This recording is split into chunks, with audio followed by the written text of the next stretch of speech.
Hi, Lydia. Hi, Diane. Nice to see you. One pandemic parent to the other. Likewise. Um, so I guess we'll introduce ourselves to people who are watching. I'm Diane Cook. I I've written two books. One's a short story collection called Man v Nature, and the other is a novel that just came out called The New Wilderness. Oh, hey. Yay, thank you. um, and yeah, I write about wilderness, motherhood, daughterhood, uh, land use, lots of things like that. And I'm excited to talk to you because I loved uh, the Golden State. Here's my e-reader. Oh. I, I had to I had to purchase this e-reader because I've been like moving around so much because of the pandemic that I don't have any of my books with me. So I read your book and a friend gave me a copy and I read it on paperback, but then I bought this to just look over it again before we talked. Oh, thank you. Of course. I'm Lydia Kiesling, and I'm um, sort of losing my mind, but I'm really delighted to be here. And this book really helps, has been a friend. The New Wilderness, I should say, has been a friend the last few days to me. I wrote a novel called The Golden State, which came out in 2018, which is about very far Northern California and motherhood. And I also do freelance nonfiction writing here and there for places like The Cut, sometimes the New York Times Magazine, wherever they'll take me. And yeah, I think this is my first one-on-one Zoom book conversation that I've had. Yeah, outside of a reading, right? Yeah, so it's in some ways there's some things that are really great about it, but it's also new to me. Me And too, actually. I think we have a friend in common, the wonderful Rahawa Hale, whose book is coming out next year, and she had told me about the New Wilderness when she was reading it in galleys or even pre-galleys. And she was like, you really have to read this book because it's just incredible. I can't believe the writing and the kind of way it deals with wilderness and the outdoors. And so she's been hyping this book to me for a really long time, and then I finally got a chance to read it, and she's been texting me like, what do you think, what do you think? I'm like, it's amazing. And so we've had a little text chain that's basically like, how did she do it? Yeah, that's what we can talk about. How Okay, yeah. you could. um, uh, so I mean, I know so this is just gonna be a conversation, but I do have some like kind of prepared questions just to launch us, because life is so chaotic that I thrive on with some semblance of order. Um, my first question, we've sort of answered this, but I'm very curious about how everyone is like living in the pandemic, especially working writers with children. And you have an infant and you're in your mother-in-law's basement, I believe. So just can you tell me like what your life looks like if you're doing this is work, what we're doing right now, but like, if you're writing, how does your life look at this moment? My life is hard, like everybody's life is hard right now. Um, yeah, well, so the weird perk is that I just had a baby in June, my second baby, and before, like in March going up to June, like when the pandemic started and I was pregnant, I was like totally freaked out and like, oh my God, it's gonna be so hard. How are we gonna do this? Like the weird perk is that we're both supposedly on like family leave, so like my husband's not working right now, on purpose because we were supposed to just be taking care of kids. So we're not like juggling this like crazy two parents working schedule the way we would be normally, like the way we were before we had our second kid. So that's like a weird plus, which I couldn't believe that would be a plus back when I was still pregnant. I was just like so freaked out. But yeah, I mean, I've had to do a lot of work because my book came out August 11th. So my son, my son Oro was 2 months old when the book came out, and so then you have to start working, like you have to just start doing things for the book. And it's been weird and hard. Like readings for the book have been weird. You get on a Zoom, you see your friends' names on the side, and then they go away, and you go drink by yourself at the kitchen table. It's just like, it's a weird thing. It's like low stress because I don't have to travel anywhere, but it's also like anticlimactic and antisocial, because it's just not, you're like talking into a screen. It's just a different experience. So it's like pros and cons, like we are in a weird position where technically life is a little easier because we're not working full time. But I'm still working a bunch, and that's about to go full steam pretty soon. My husband's going to go back to work soon, and I'm going to need to start my work again, and that isn't book related, and it's just going to be hard. Like this morning I had this thought, like, we're not going to be able to do it. We're not going to be able to do it. Like one of us is going to quit our jobs, I'm going to stop writing, and that's just going to be how it happens. But I don't know, we'll see. I'm moving the computer while I'm talking and listening to you because the cat was pawing at the door, and he would do that for the entire time that I'm here. And there's pets. Well, I'm sure, I think. Hi. Buddy, can you, just all my creatures. Sorry about that. Well, I think you will do it. It will happen in some form. It's going to happen. So do you have a full-time job in regular life, or are you? No, I am starting a new gig, like a contract thing. So I'll be writing under contract. So like the only way I get those things done is by treating them like a full-time job, Well, that is a job. Yeah, I mean, but it's like, I don't go into an office and have, it's like, I don't know if you ever start just like justifying your weird writing life to people. Yes. All the time. Yeah, it is a job, but it's like, I don't get the insurance. So my job is the one that kind of like tends to float. The time gets eaten out of it much quicker than my husband's, because we depend on my husband's more. Yes. The designated flexible parent. That is how I also identify. Yeah. But like right now I'm not writing. Like I'm not trying to create anything. I'm just trying to promote, which is like a different kind of work and feels less, it just feels like I need less space in order to do that. So I'm really nervous about getting back into a place where I need all of that headspace to make something new. And I don't know where I'm going to get that headspace from with like now a second kid, which was already going to be like something I had to figure out. And now in our current situation, it just feels very hard. As I'm sure you know. It's hard. It sucks. It's not good. No. Well, you're giving a lot of people comfort with the thing that you did manage to make already. I mean, comfort's probably the wrong word. It's not. It was actually. It was such an enjoyable thing to read that even the things that are kind of dystopian and depressing about it, they didn't harm me. It still delivered that kind of readerly pleasure, which those kinds of pleasures I think are in short supply right now.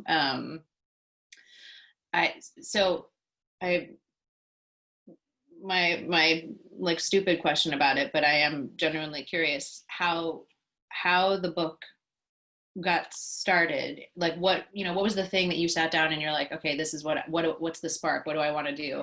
And as a sidebar, I'm not sure exactly how to talk about the book because there's some things that to me seem central to it, but I guess qualify as spoilers. But I think just for the audience's benefit, if you could give like a couple minute, just sort of summary of the scenario as the book begins, and then I'd love to hear what was your inspiration and how it got started as a project.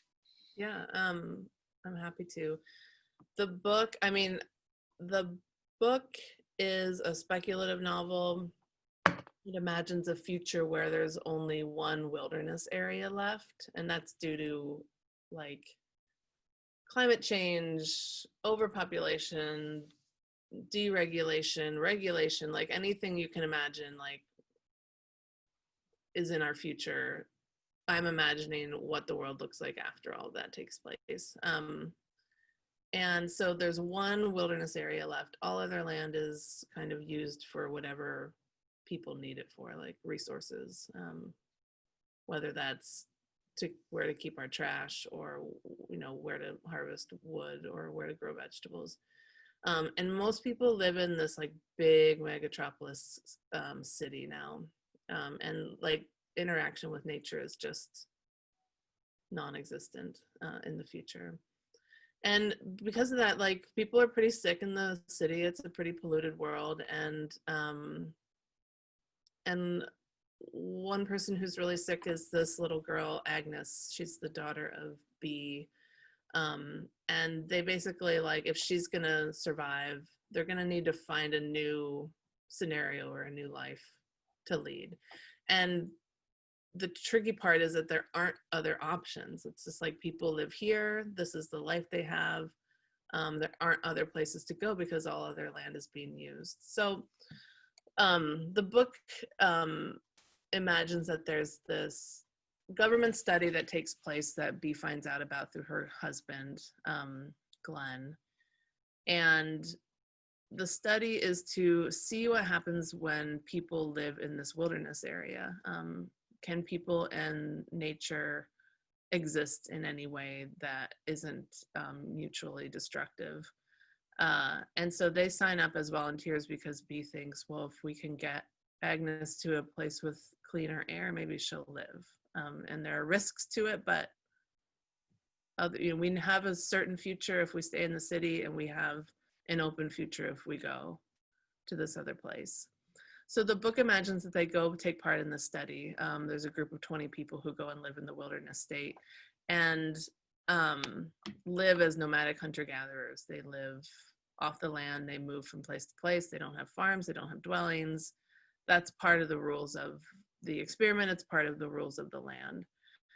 And the book opens with when they've been there a couple years already. And their life is just kind of normal life, but in this very extreme place, in this very extreme situation. And the book follows them as they live and figure out how to be a community in this place, and figure out like what their relationship is to it. Like, is it their home? Is it a place that they are passing through? Will they stay? Will they leave? Will they be able to stay? Will they get forced out?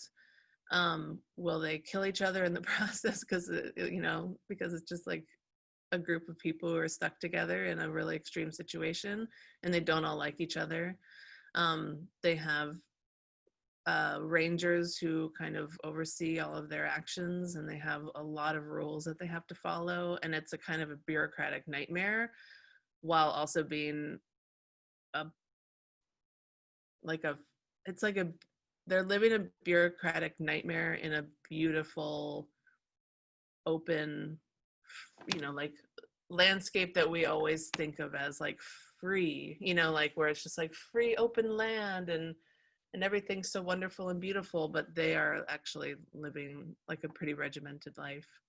So the book follows them, and it follows the mother and the daughter, Bee and Agnes, as they grow up, as Agnes grows up in this place and becomes a new person, and a person that like is very different from her mother, because they've made this huge social life switch when she was young, and their lives have taken this big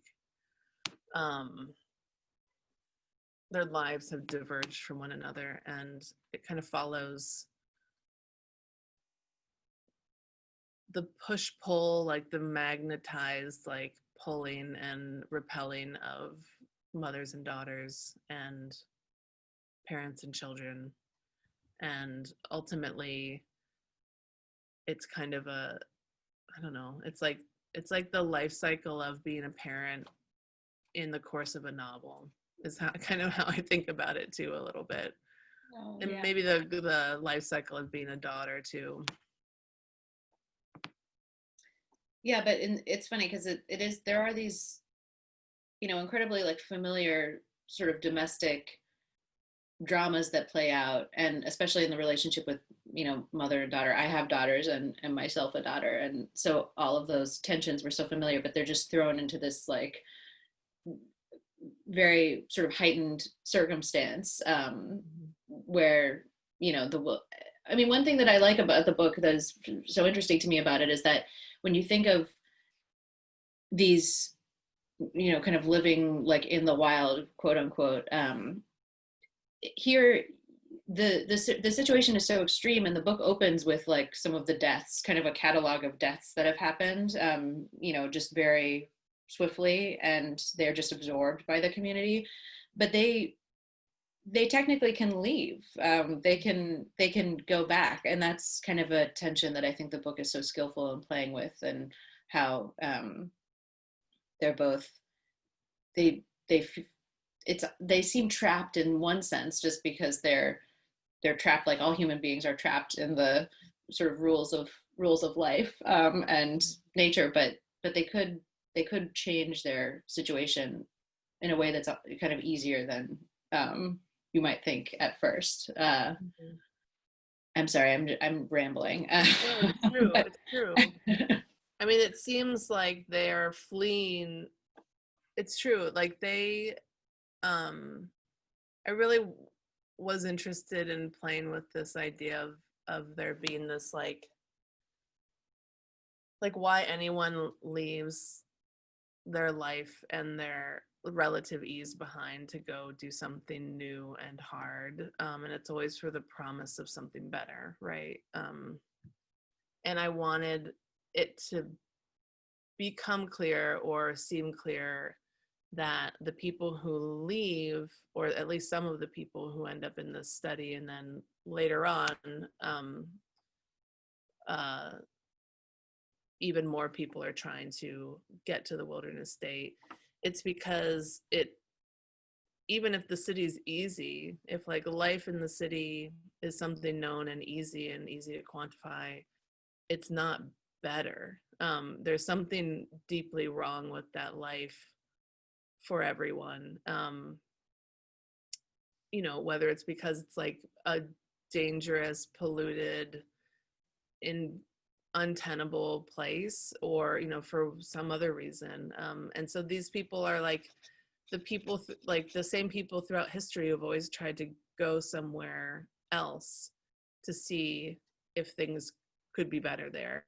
And it seems like too much hardship to take on, but I think that's partly why I liked the idea that they were there but they could also leave. mm-hmm. Because I wanted there to be a question about what is better about this life, like what's the thing that's better, because it's not a romantic ideal. It's not like because life's better and easier here, but it's just like what makes a better life. What's the thing, what's the tangible thing that they're seeking out, and do they even know?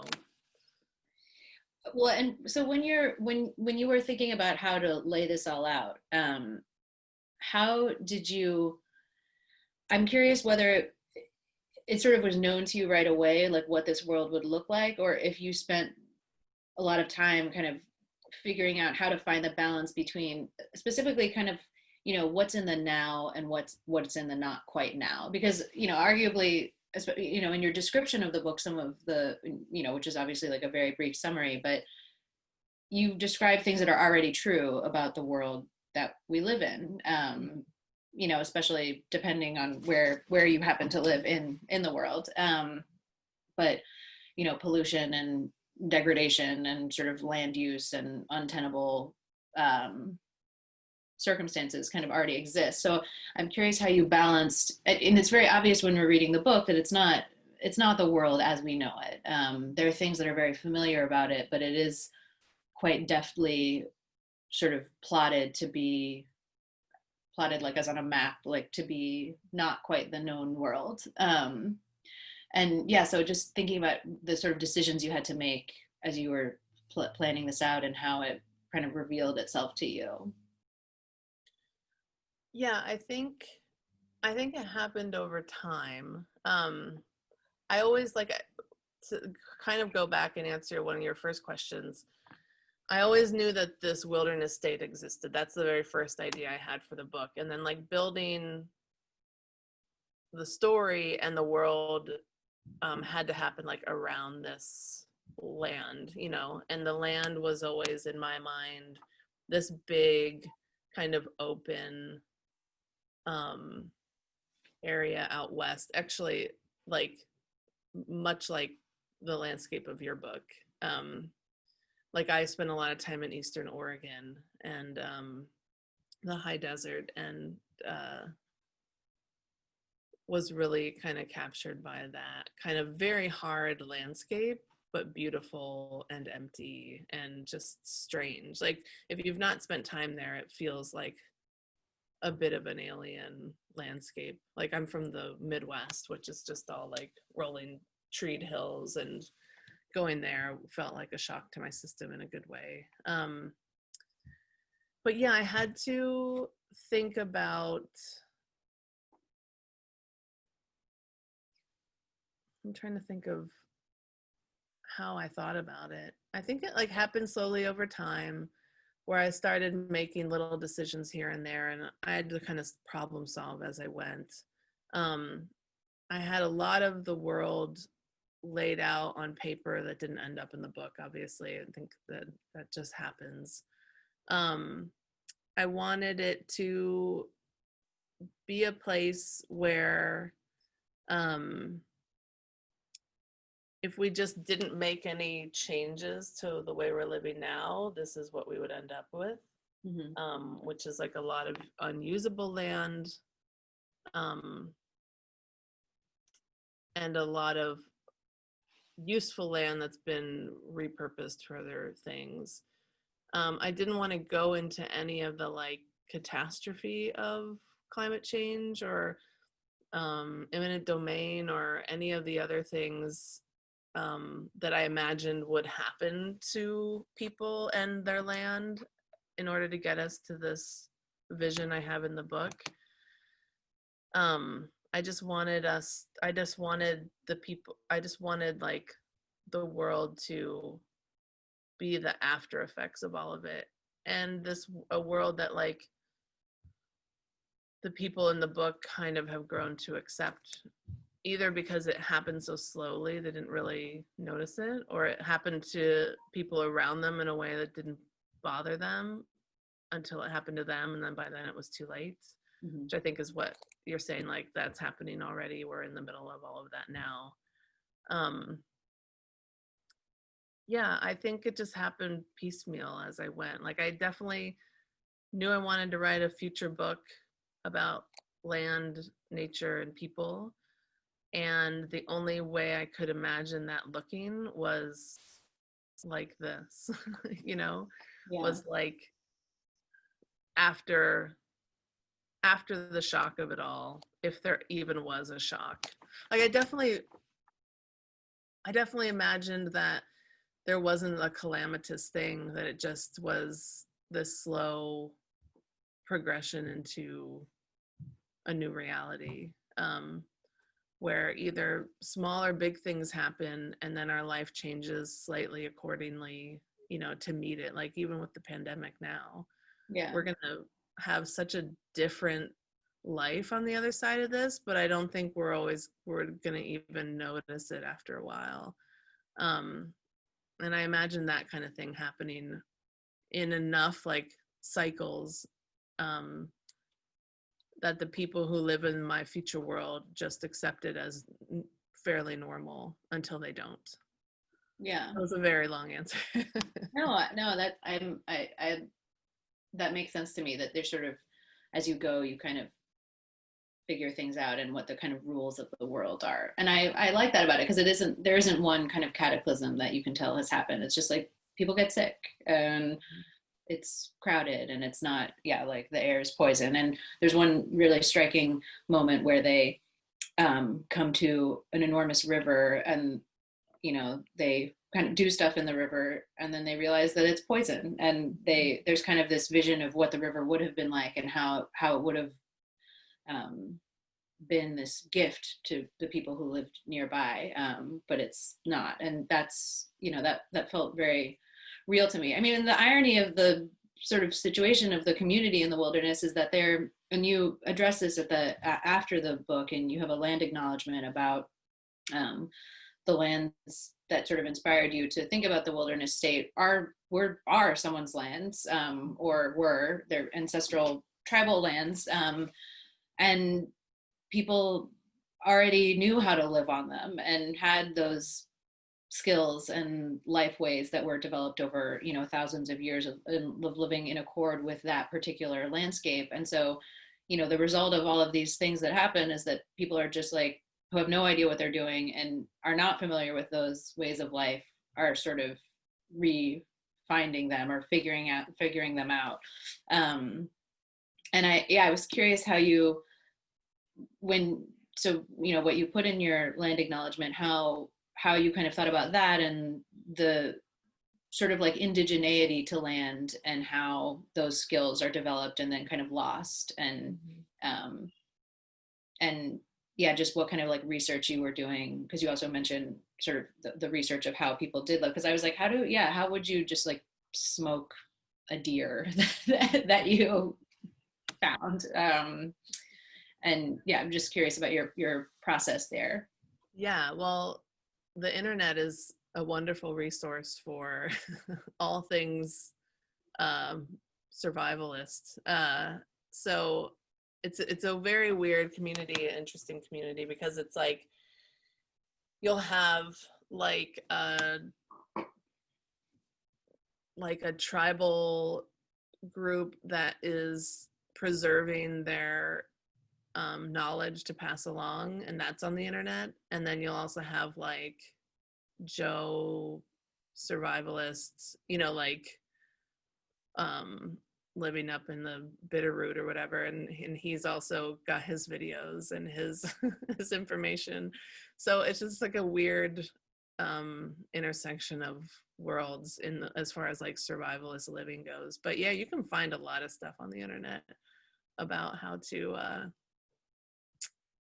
break down a deer and sew from the sinew and tan that hide. I learned a lot about brain tanning. I learned a lot of interesting things, but it was like my research was all sort of like all over the place. And at some point, once I decided to focus the book on this particular region, I both had to do research and also let go of facts. Like I knew that this was a hard place to live, and I wasn't going to become an expert in how people did it. And I also understood that like very possibly some of the places that my characters were moving through were more seasonal places for indigenous people to be.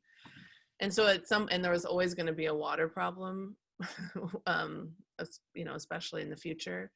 So I just used the wonders of fiction to kind of smooth over some of the issues that I could see happening, and then tried to do as much research and keep it believable as I could without feeling like I was going to research my way out of a premise that worked. Does that make sense? Yes. So yeah, and once I found the region, so I had the idea a long time ago in like 2012, and I'd never even been to the high desert before. I just had this idea about this big wilderness area that existed for various reasons. And when I got to the high desert of Oregon, that's when I was like, oh, I want to be here. Like, I want to think about this place for a few years. And so I'm going to have my people be here. And it's just such a, especially when you're thinking about the book as, you know, this tension between like city and wilderness. I couldn't think of a better visual than these like open alkali lakes and just this like, you know, landscape that's covered in, you know, foot high sage and no trees versus like this skyscraper metropolis. So the visual of it really captured me. And at some point in working on this and like realizing that I was writing about a book about people living off the land who are always under the threat of being pushed off that land, I realized that even though in the future there isn't this relationship with like an institutional knowledge or a tribal knowledge of like how people lived off this land, there isn't like this acknowledgement of history or of the people who came before. That's just the way the book is. But I felt like it's weird that I'm telling this story that ends up feeling like the history of the West, without having some acknowledgement of like that you can't talk about the West, you can't talk about land in America, even forget the West, in all of America, without having this other story under all of it. That's how I came to write the acknowledgement. And I don't even think I knew what a land acknowledgement was at that time. I had to do like some research, like how do you acknowledge something? How do you acknowledge something real in a fictional account, especially one that isn't really looking backwards, it's only looking forwards. So that's how I ended up with that. I mean, it's really interesting how it works because it is like absolutely haunted with that past.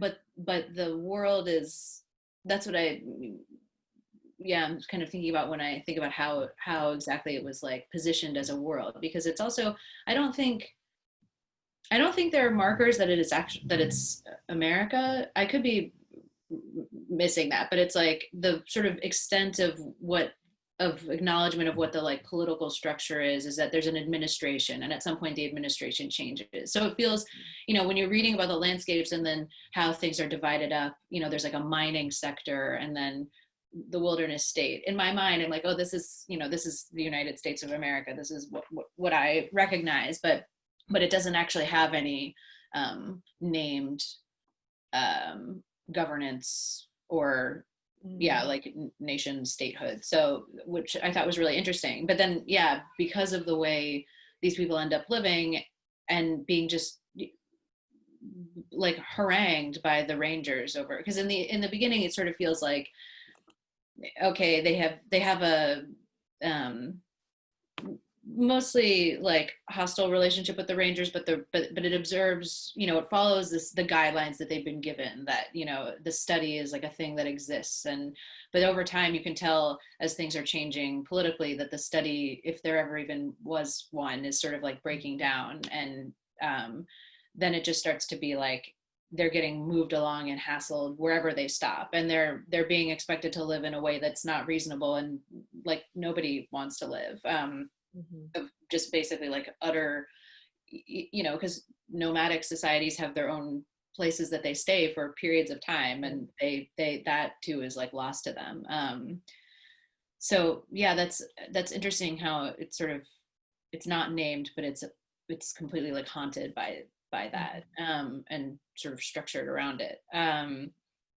What were my other questions? Oh, so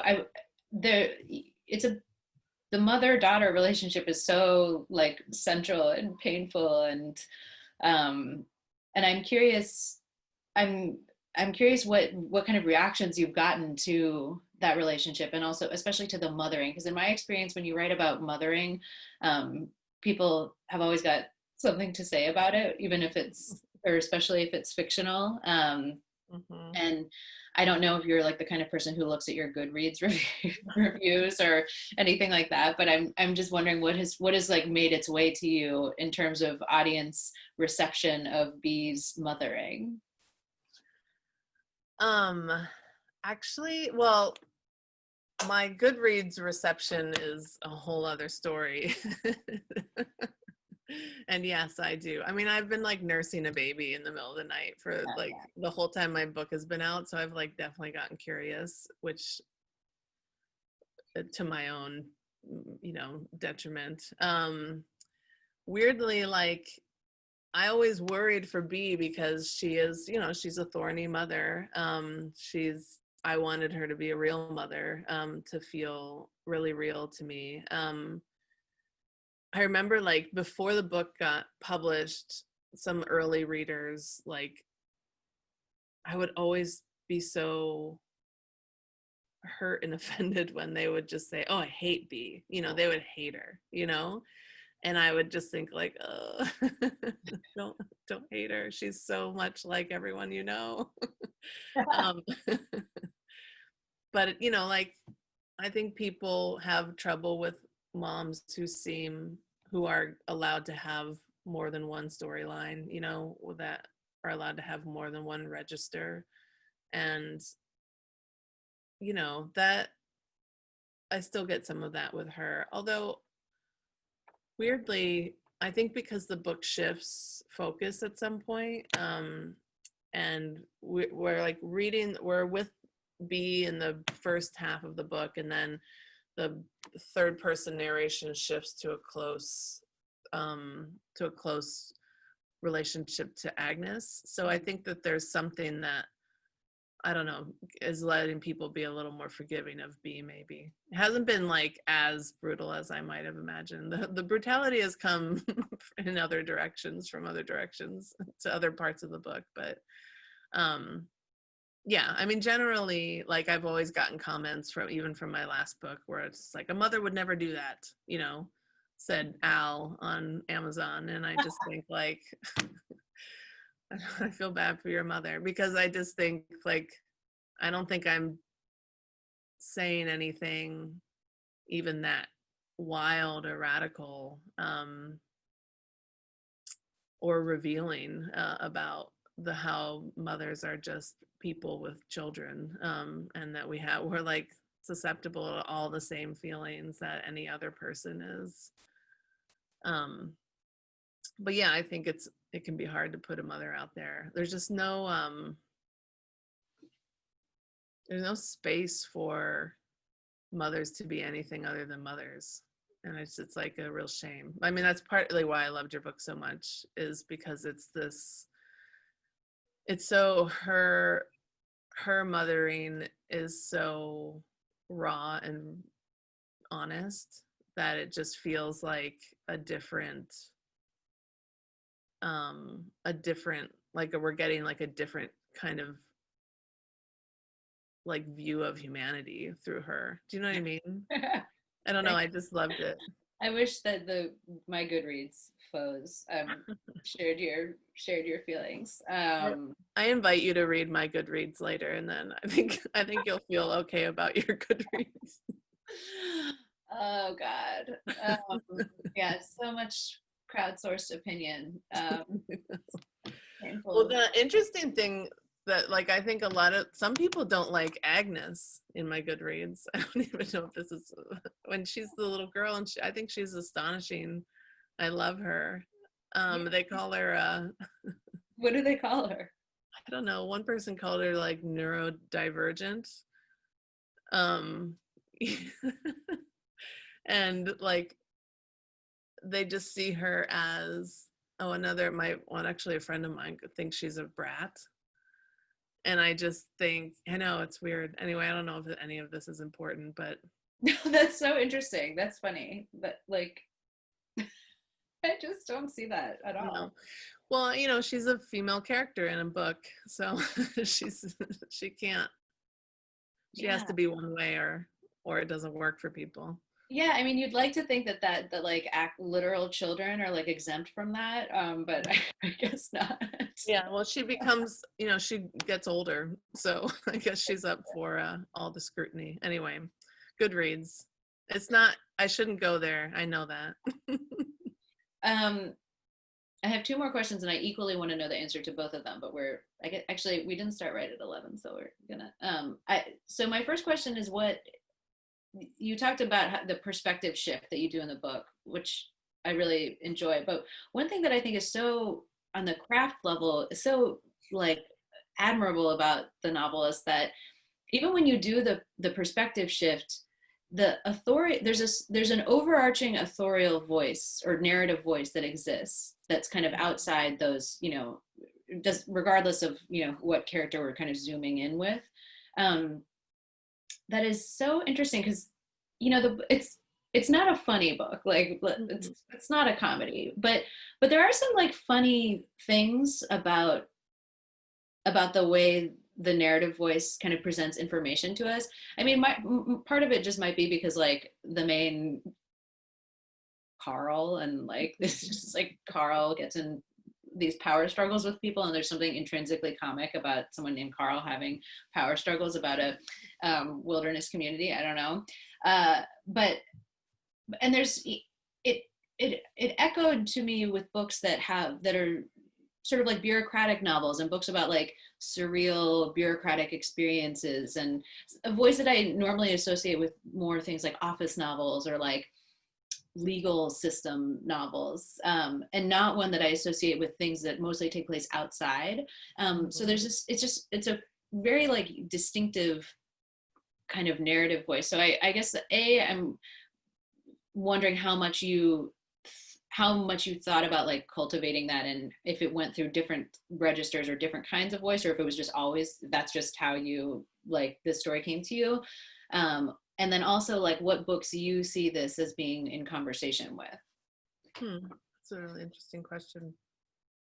I think it might be that aspect of voices was just always present. I went through a lot of different playing around, like there was a first person, when in the beginning when I was just like drafting and just kind of like throwing everything into a document, there was third person, there was first person, it was B telling the whole story, then it was like, no, it's really Agnes telling the whole story, but you don't know that. I mean, it was just like I was trying so many different things to try and figure out what the best way through the story would be.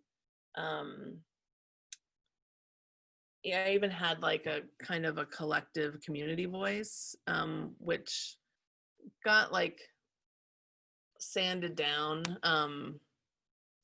Like it was a collective we, when I like kind of miss a little bit, and I wonder maybe if it should have stayed, but it didn't. It doesn't, so it doesn't matter. It sort of is there though. I feel like it does haunt it a little bit. Yeah, I think so. So as I was gonna say, it's like sanded down in this way, so that it's polished, but it's maybe still there. And so I think it's still there because the community is so much. It's just like always present in the book. But I think I always wanted it to be just regular life, and so that's where that. I mean, even though it's like they're living in this completely radical version of anything, like radically different than what we are living in, it's still just day-to-day living and surviving. It just looks different, but the operation is the same. And so I wanted it to be full of all of just like the stuff, the minutia of daily life and of how people interact with one another. And I think that that's where that like upper narrative voice comes from, where it's just, like maneuvering people on a stage as they have their like social play, but the landscape in this backdrop is just like a very different stage for it all. And I think I wanted it to be funny.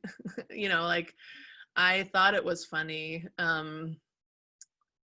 And I wanted there to be like characters that annoy you, and I wanted there to, because I wanted everyone to seem just like real people who didn't have any special thing going on. Like nobody was this hero, like unlikely hero, or, like whatever the tropes are that we find in fiction. I just wanted them to be regular people who find themselves in an unlikely situation and then like become something from that. So yeah, there's like people you don't like and people who one person doesn't like but another person likes, like it is in real life. And there's people who are ridiculous and but then also kind of mysterious, and people who change over time. And that was kind of the fun of it, was to keep that, I guess, have there be this other kind of tone above all of the survival, like hardship, that was like a little bit lighter and a little bit more just that this is like a personal drama too, and not just a survival drama. Well, I think we very like effectively achieved that. Thank you. So yeah, was there like, I mean, I know, nobody sits down and is like, I want to write a book exactly like this book, but what books have been kind of meaningful to you in thinking about what a book is? I think probably the most influential book to me during the writing of this book was The Grapes of Wrath. And I think that's where I got the structure from. And I think also that kind of collective, they don't have Steinbeck doesn't have like a collective we voice, but he goes from the like greater community to like the specificity of the Jodes to the greater community to the Jodes. And so it's like the things that happen to everybody happen, in miniature to the Jodes. And I think that's partly what I was like trying to, that was like a lot more pronounced earlier in the drafting process, and it kind of got like again sanded away also. But I wanted there to be this greater story happening in a universal way and also happening to the people in my book. And so that was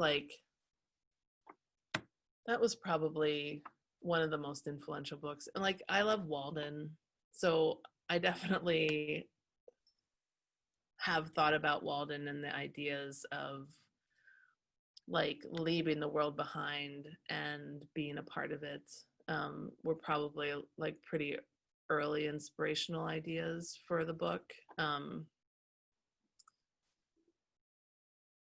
I used to work for this literature program called the New England Literature Program, and we would go, it would be like 40 college students and 10 teachers, and we'd go off and live in the woods together and read like Walden and Dickinson and Frost and Emerson and like the New England writers of a time, and live pretty rustically in like cabins and have wood stoves and cook together and clean together and teach together and learn together. And it's a wonderful program, and it's very influential to me, but it also is, it's like this program with lots of rules, and there's meetings all the time, and people you like to work with and people you don't like to work with, and students you love and students who annoy you. And like, it's just like, there's so much of that is normal to me because I taught there for so long, that I think there's this hidden inspiration to the book that I think only people who've done something like that, or like even that specific program or some other kind of program like that, where would really be able to understand. It's just like an intensive life experience full of all of the garbage that goes with that and all of the beauty that goes with that too. So it's like less a book other than those two texts, and more like the study of books, like this particular way I used to study books, which was with all these people in the woods. That was like a huge inspiration for the book. I would not have guessed that. I know it's like too specific. It's just like, Yeah, I love it. I love to know the really specific things, and that's like a great example of that. Oh, okay. Well, my clock now says 11:58. Do you have closing thoughts that you would like to share with the viewers?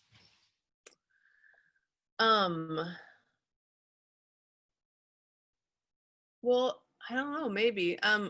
One of the things that I was thinking about and thinking about talking with you is just like the different ways that people end up writing about survival or like surviving life, right? And your book, to me, I don't know if you feel this way, felt like it was so much about survival, just because the mother is just trying to get through a day. And I love this, like the time signatures of her life, which is like, it's 7:15, it's 8, it's just like counting down the minutes of the day.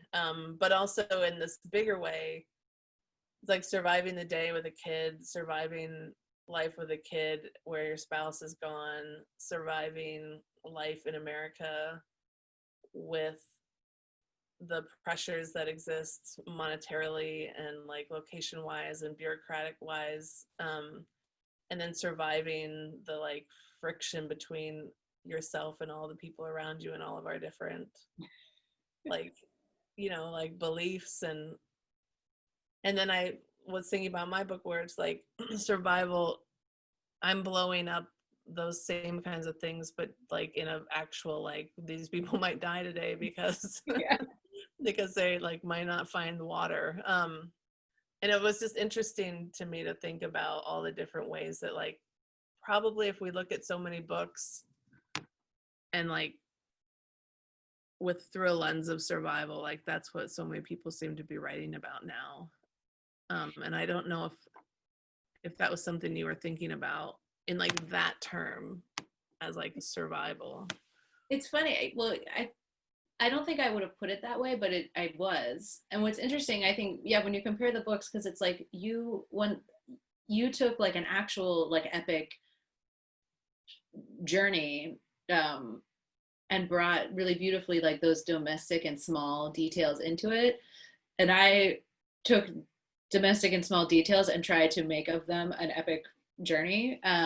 Which you did.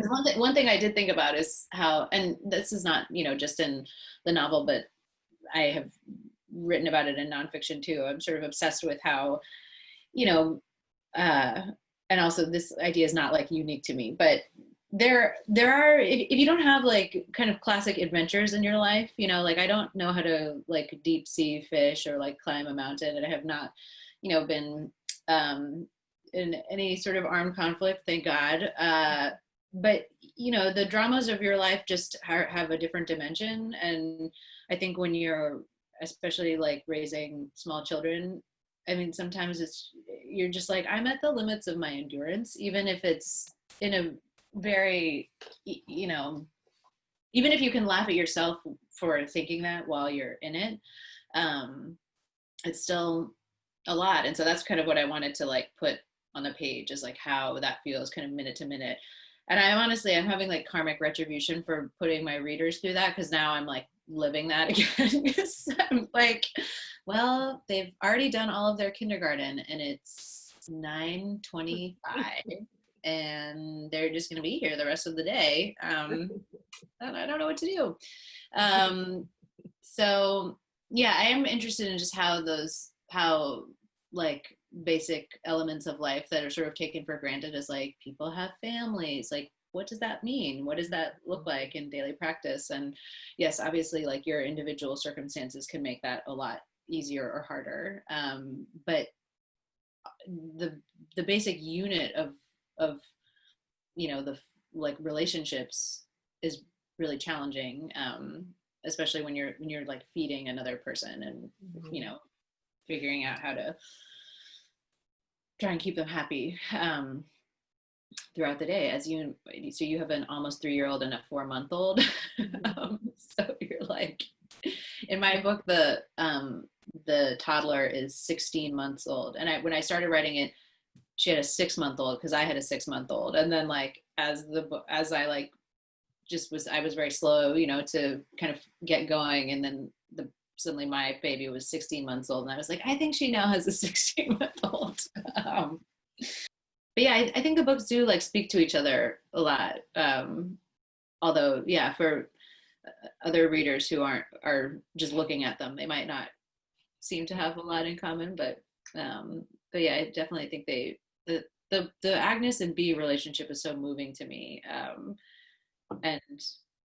and challenging, and I love like just how you gave Bea multiple storylines and like multiple considerations that she has, because she is thinking about Agnes.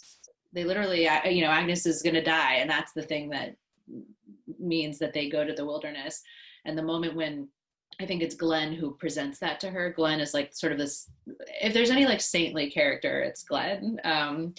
And Glenn is Bea's partner, and not Agnes's biological father, but is her father. And he says, well, if we don't go, she'll die. And I think it's described as Bea like receives that news as though he had slapped her in the face. And but she's like, but I don't really want to do this. But I also really don't want my child to die. So I guess we're doing this. And then the whole book is kind of like lives with those warring inclinations that she has in a really beautiful way, I think. Yeah, to be her own person and be someone's mother. And also to be someone's daughter too. Yes. Which is like maybe a smaller part of the book for her, although it does lead to a big kind of dramatic moment. But also like for Agnes, it's like a big part of the book. She like is, she's grappling with being a daughter, and then towards the end, as she takes on a kind of mother role. And yeah, I don't know, like writing books where the women are the focus, it just changes everything about the storylines that you can tell, and about the actions that they take.